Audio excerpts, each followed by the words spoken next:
Today we have the MG4, a product of Chinese manufacturing. This car is now one of the best-selling EVs in Europe. Also, according to The Guardian, the Chinese-owned MG4 is Britain's best-selling EV after Tesla's Model Y in the first 7 months of the year. Why is the MG4 gaining popularity in Europe, you ask? Well, there are a couple of key facts at play. Firstly, it has British origins. It enjoys a strong reputation in Europe. And then its value for money, of course, one of the main reasons. Also, after it came under the wing of China's SAIC Motor Corporation, the company has revamped its product lineup. The MG4, for example, is an electric vehicle built with a global perspective in mind.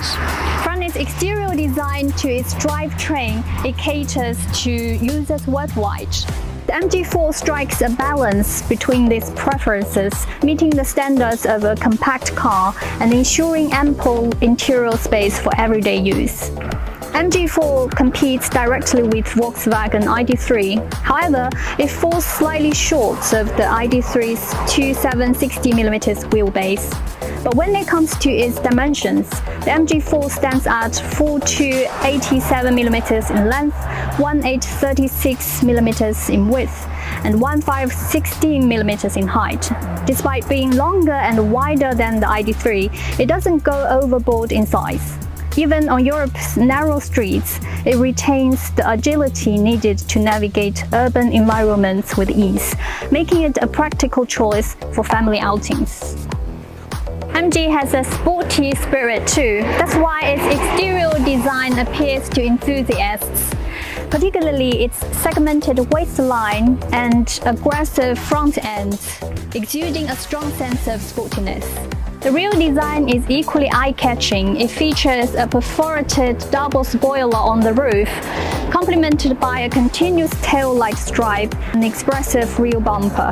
This combination not only adds flair, but also creates a significant visual contrast with its compact size, making it feel substantial. Moving inside, right, a clean interior design. I personally quite like it. It's different from some new players in Chinese new entry vehicle markets such as Neon or Xiaopeng. It doesn't opt for a massive central screen, but I just tried it. The responsiveness and smoothness is quite satisfactory, so it's sufficient.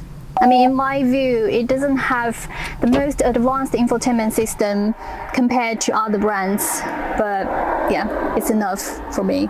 It also retains quite a few physical buttons. It offers practicality and convenience. Moving to the rear, the MG4 has a raised center floor, no headrests in the middle rear seats, and supports a 4x6 split folding rear seat, increasing storage space. The test drive car I'm having today is the rear-wheel drive version. So when you get behind the wheel of MG4, you'll find it's quite responsive and lively. The rear-wheel drive configuration allows for precise control, making lane changes and cornering responsive and intuitive.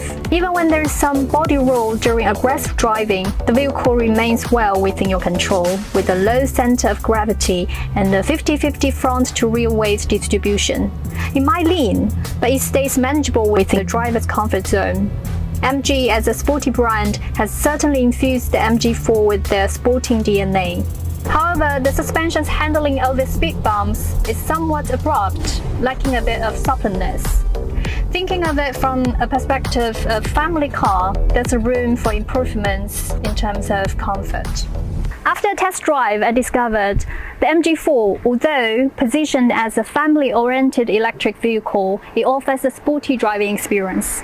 However, it's still finding its balance between sportiness and comfort.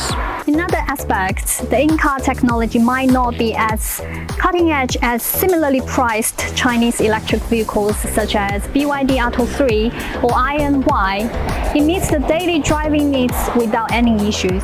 And of course, its success in the European markets aligns well with the preferences of European users.